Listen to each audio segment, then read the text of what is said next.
Yeehaw! Howdy, partners, and welcome to this edition of The Jolly Heretic. My name is Sir Isaac Newton, and I am an example of what is normally known as a genius. And you know where I come from these days? You know where I'm going to come from in the future? I'm going to come from the state of little old Texas. Little old Texas. Oh yeah, that's where the Remnant geniuses of the 21st century are going to be living in. They're going to be living in Texas. They used to be living in old California, eh? They used to be living in old California, eh? California, eh? Used to be the place where the geniuses of the 20th century, that's where they came from. But now California has taken off the wig of genius and has put on the wig of wokeness, and so therefore California has stopped producing geniuses. And anyway, what do we mean by genius?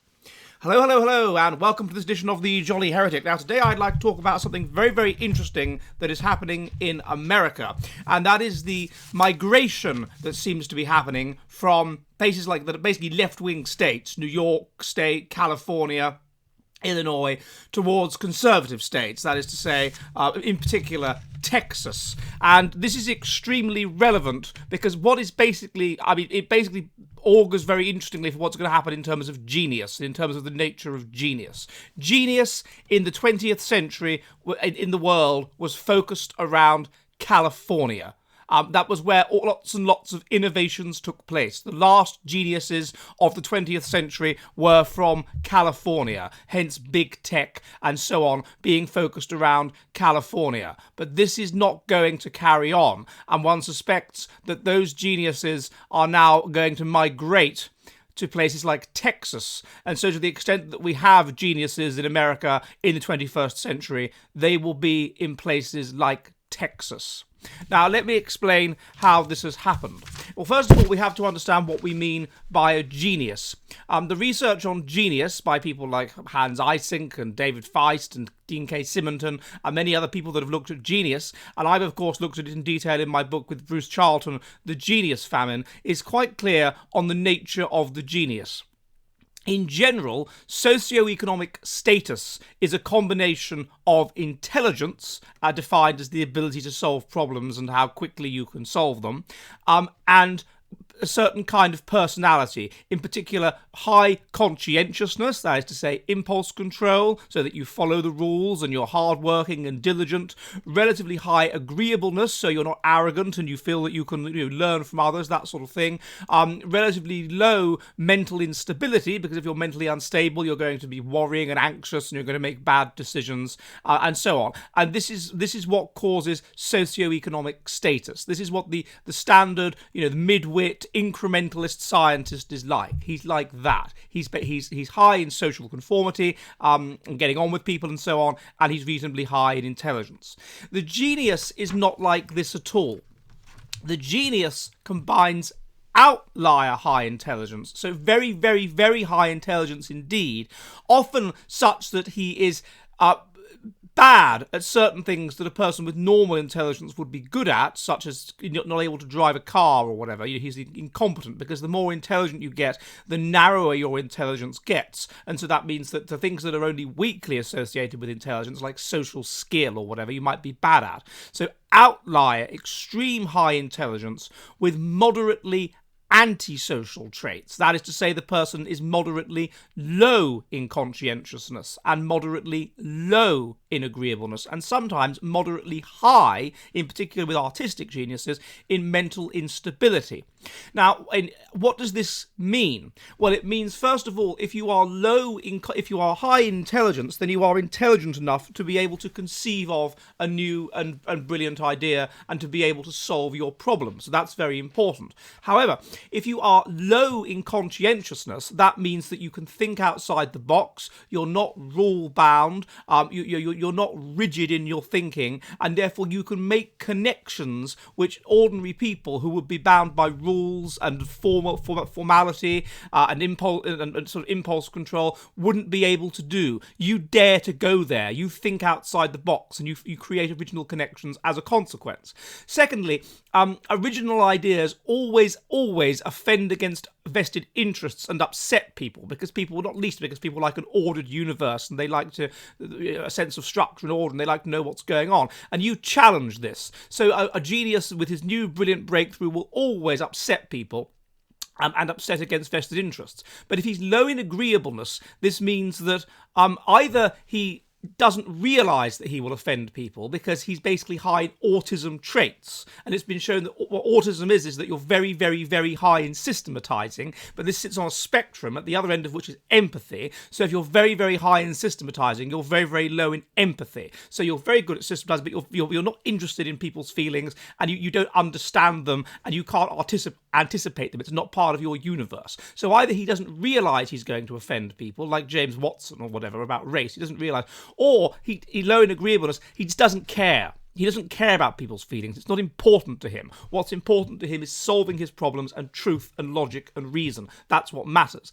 And this means that he will go public with his breakthrough in the way that a more agreeable person who was intelligent wouldn't do. So this is the nature of the genius. Very high intelligence, but basically aspects of psychopathic personality, aspects of the criminal, aspects of a not particularly nice person. To some extent, he might also be high in mental instability. Again, in general, mental stability, that is to say not feeling negative feelings strongly, other than perhaps social anxiety, predicts doing well. But a person who is mentally unstable, they will have lots and lots and lots of thoughts because they'll be constantly thinking all the time. This would include worry and anxiety, but it will also include other thoughts about the nature of the world or whatever, so they better solve their problems. And there may be an element to which the genius is also high in aspects of extroversion. Extroversion is about feeling positive feelings strongly. So this can act as a motivator because you feel terribly, terribly positive and happy and great pleasure when you make your breakthrough. And also extroversion is about risk-taking. Because of the pleasure you feel, the payoff you get from the positive feeling, you take risks in order to achieve it, which is why extroversion is associated with early death. And so geniuses may have elements of extroversion. In our book, The Genius Famine, we also look at how geniuses have almost a religious dimension to them. It can be argued that they are group selected. They are good for the group, okay, although they're antisocial people, but the group that has an optimum small number of them will triumph over other groups because that group will come up with better inventions, better weapons or whatever, and will therefore beat the other group in warfare and dominate them. So they're group selected, rather like priests. And so there may be a religious element almost to geniuses. Geniuses may almost have a sense of destiny, almost like a prophet, a sense of destiny, a sense of eternity. And certainly Isaac Newton had this. He was this highly religiously inspired person who felt it was God's will that he should do what he did. So these are all of the different elements then to the genius. Now, how does this work in terms of why California should have produced so many genius types and done so many amazing things? Well, let us look at the nature of migration. Who migrates? What predicts migration? The first thing that predicts migration, obviously people who are American are all immigrants, firstly, and then within America, those who made their way to California are immigrants among even the immigrants. So they're like super immigrants.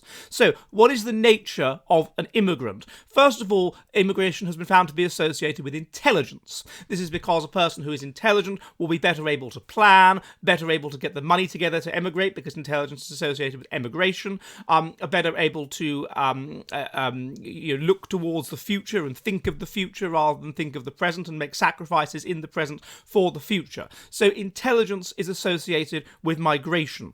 The second thing that is associated with migration is extroversion. So if you're an extrovert, you're more likely to migrate because, of course, extroversion is about taking risks. So a person that is an introvert, that is low in extroversion, that is low in these positive feelings, they will be unlikely to migrate. And this is why this is very, very noticeable that countries that are composed of immigrants from a particular country tend to be more extrovert than the country from which they've come. So Americans are stereotypically more extrovert than people from England. Australians are more extrovert. Australians are from people from England. New Zealanders perhaps are more extrovert than people from England because extroversion predicts migration, because migration involves taking risks. And so extroverts are more inclined to do this.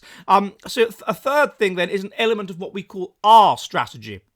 As we've looked at before on this program, R strategy, this is that we all are on a spectrum between R and K. R strategy, you are involved to an unstable, yet easy environment, therefore you live fast, die young. Because you could be wiped out at any moment, you take risks, and you don't create particularly strong social bonds. As the ecology becomes more stable yet harsh, it becomes more competitive. So you have to take energy away from just investing in sex, living fast, dying young, having as much sex as you can, hoping some children survive, and investing energy in the offspring so that they are adapted to the environment. Otherwise, they could all just die of cold or whatever. And therefore, you take energy away from sex, you put it into nurture. Being good at nurture will select in favour of impulse control, of agreeableness, altruism, whatever, of strong social bonding. And so therefore, people that are K-selected are more like that, taking fewer risks because it's so dangerous, and whatever. So people that are K-selected are more like that. And so that's what is left behind. You would expect more R strategy people to be more inclined to migrate. So you might expect to some extent people that would migrate would be lower in conscientiousness, would be lower in aspects anyway of conscientiousness, lower in aspects of agreeableness, and perhaps even higher in aspects of neuroticism. To the extent that this is associated with an R strategy, because of course you're more mentally stable, you'll be better able to bring up children and that sort of thing, so mental instability will be selected out. Conversely, another aspect to migration does seem to be religiousness. People that are religious are more likely to migrate. Now, the reason for this, ironically, because religious people are also higher in conscientiousness and higher in agreeableness, and lower in mental instability, would seem to be that people that are religious have a sense of destiny, have a sense of eternity, have a sense of God wanting them to do something. And so they trust that everything will be okay, that God will look after them, and so therefore they're more likely to take risks, because God will ensure that God will part the sea for them and make sure that everything goes okay. And therefore religious people tend to be more likely to migrate to other places as well, particularly extremely religious people. And that's what you see with America. It was extremely religious people from England that founded parts of America. And being extremely religious, that's associated with aspects of mental instability, and sort of things like being mentally unstable, and therefore you're so stressed that you have religious experiences, and these make you less stressed. And you're very, very fervently religious because of your mental instability, and this means you need a structured, ordered universe, and the religiousness gives you that, and therefore it makes you less mentally unstable. And so that is an element, therefore, of migration as well. So these are the nature of the people that migrate. Now, once these people got to, let's say, America, they would have been under a certain degree of selection pressure. It's not like Darwinian selection pressure. Selection pressure didn't stop until sort of the mid-1800s, or didn't reduce heavily until the mid-1800s. So once people got to America, they were under a high degree of selection pressure as well. Now, this would have selected in favour of being a sort of K-strategist, of being group-oriented and whatever, but also they would have been living in small communities. They wouldn't have been living in large communities, which would have militated perhaps in favour of a sort of introversion and conformity and whatever to a greater extent. They would have been living in small communities, so this wouldn't have selected to the same extent for rigidity and conscientiousness and impulse control and whatever. And it's been suggested that this is why people in South Asia are actually higher in some aspects of conscientiousness and agreeableness than people in Europe, because they are adapted to living in these very, very dense environments. In America, you're not living in a dense environment. You're living for a lot of the time in a very undense environment, and therefore that would allow people to be lower in conscientiousness and lower, perhaps in aspects of agreeableness. So you're getting this very specific niche to which the Americans are selected. And then from that, they make their way to California. So what we are seeing, what we would expect to happen, is that the people that would end up in California would be extremely high in intelligence, right? Because that predicts migration. They would be high in extroversion. They would be high in, they would be relatively perhaps low in aspects of conscientiousness and agreeableness due to the selection to these environments that aren't particularly densely populated. And they would be extremely religious, part of which, a component of which, is being mentally unstable. So the outliers of those that are extremely religious are people that are mentally unstable and whatever. And therefore they have religious experiences and they need to be deeply religious to make sense of their world. So what that would produce, to a greater extent than could be the case amongst those that didn't migrate, and to a greater extent that could be the case among those that were left in Britain, would be geniuses. Because what the genius is formed by is a possible but unlikely set of genetic combinations. Geniuses' parents are not geniuses. They are simply normal range, highly intelligent people.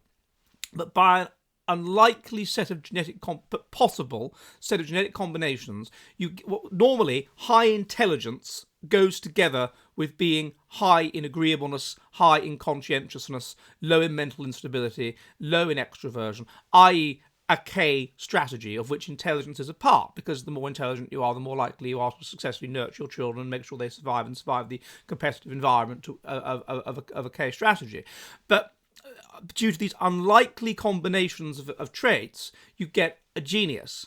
Now, these unlikely combinations are more likely, therefore, to manifest among the immigrant population than among those whom they have left.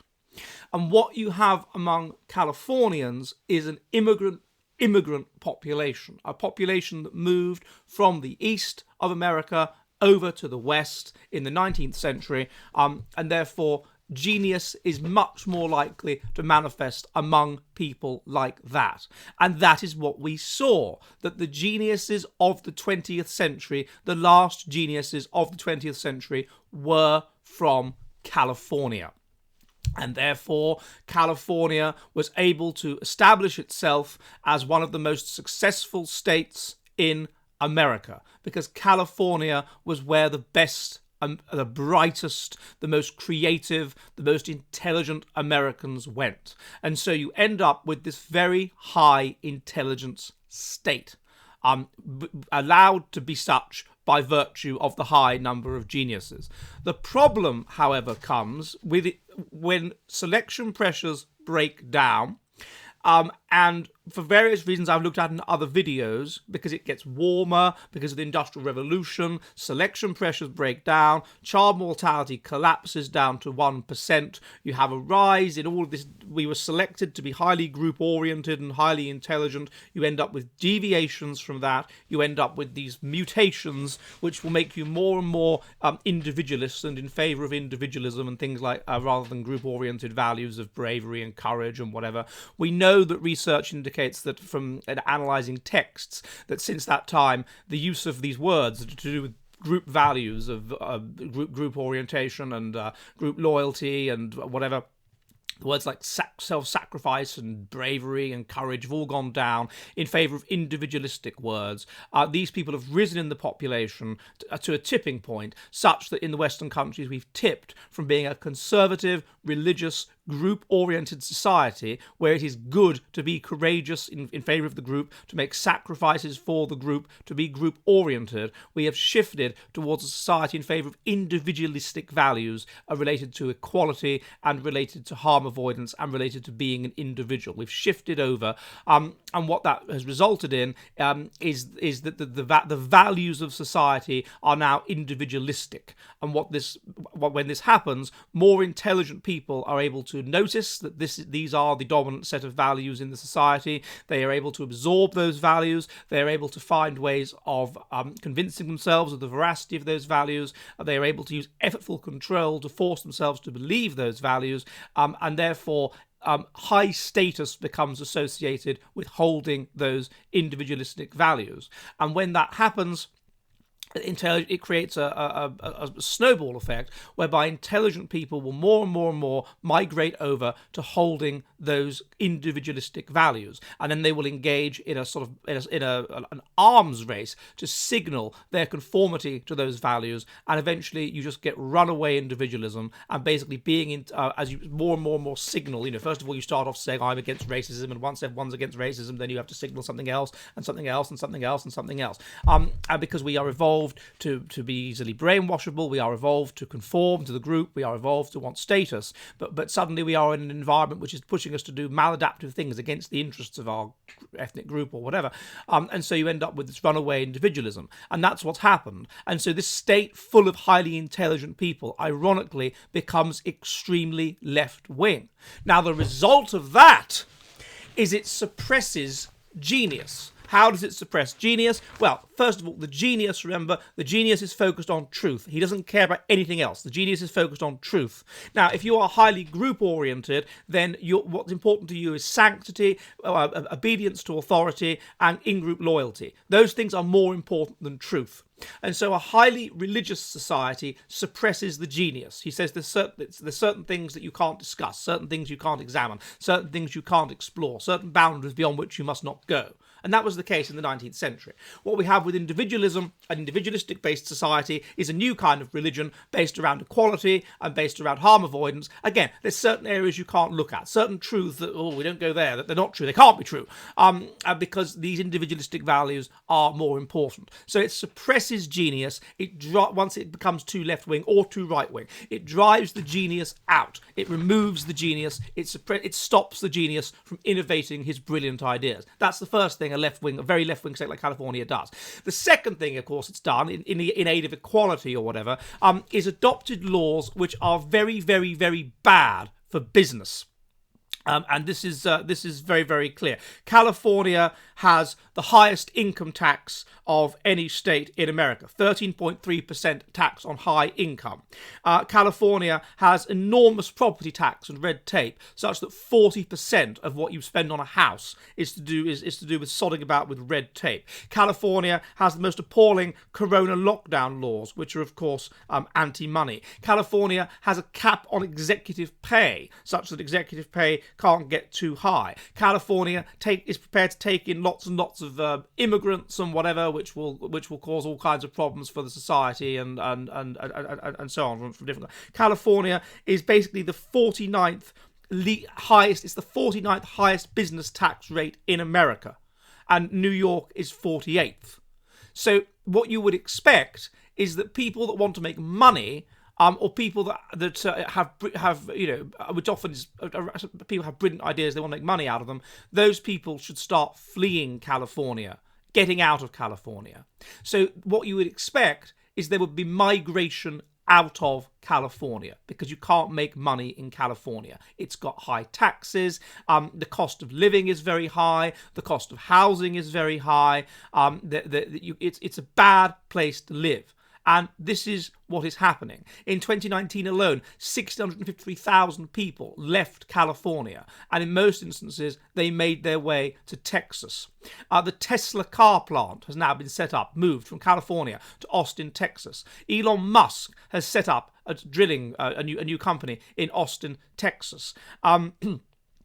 California, someone called Gonzalez, some politician or something, said, well, fuck Elon Musk. Well, indeed, fuck him. But what will be the result of fucking him? It will be that he takes his business elsewhere. Hewlett-Packard is setting up in Houston, Texas. Oracle in Texas. In Texas, there is 0% tax on very high income. In Texas, property is much cheaper. Joe Rogan has moved to Lake Austin. Corona, there wasn't a huge lockdown over Corona in Texas. Homes are cheaper in Texas. There is no cap on executive pay in Texas. You can make more money in Texas. And so obviously what has happened in this highly intelligent left-wing state, as it has continued with its runaway individualism, is it's got to a point where it's pushing out people. People can't make money there, they leave. Now, who is going to leave? It's going to be intelligent people. It's going to be people who are selected and therefore are mentally unstable or have these traits, low conscientiousness, low agreeableness. They make weak social bonds with their families, people like that. They are going to leave. To some extent, it may be religious people that leave, not least because it's an increasingly left-wing, anti-religious state. Now, all of these aspects of all of these traits are associated with genius. Not the traits themselves, but it would be people like that, highly intelligent people with aspects of our strategy and perhaps aspects of religiousness, who by unlikely genetic chance would produce geniuses. And therefore, the geniuses of the 21st century in America, to the extent that there are any, are going to be produced not in California, as they were in the 20th century, but in Texas. And Texas becomes the future, the engine of America, as the basically the main point is the intelligent people, but to a lesser extent extroverts and people like that, get the hell out of California and make their way to Texas. And that is what is happening. And what you will get in California is that it will move from being this wealthy state where everyone wants to live and everyone wants to migrate to California to the Detroitification of California, where you will have all of this stuff built up in California based around the assumption of the presence of wealthy people, of educated people, of elite people, the arts and all of this stuff. And it will all die. It will all fall apart like Detroit. And you will end up with this socialist shell, which is completely dominated by immigrants, people that are from Hispanics and low IQ whites that don't have the get all and the go with all to leave. And it will just fall into disrepair. And the future of America will be in places like Texas. Now, of course, that could mean that Texas flips over to being left-wing, and therefore itself gradually falls apart as it becomes socialist and people migrate to somewhere else. Or alternatively, what could be happening, and I suspect it is happening, is that the key thing that predicts breeding among intelligent people seems to be being right-wing and being conservative, and these things are highly heritable, and so it may be that doesn't happen. But the key point is that they have these stereotypes in America that California, that's full of intelligent, sophisticated people. It's almost like Europe. And Texas is full of these hicks. That's going to change because there is a rush of intelligence, of quality, and thus indirectly of genius to Texas. And so Texas will be the genius of the future. And it might want to wonder if it wants to stay shackled to a place that's increasingly left-wing and stupid. Maybe it doesn't. Well, I hope that's been of interest, and if it has, then please feel free to subscribe. Remember, I live stream on Mondays and Thursdays at 7 p.m. UK time, 2 p.m. New York. You can also find this stuff on Bitchute and on Odyssey, where I put other live streams that if you want to help the channel, you can see ways to do so below. And I will see you soon. Goodbye!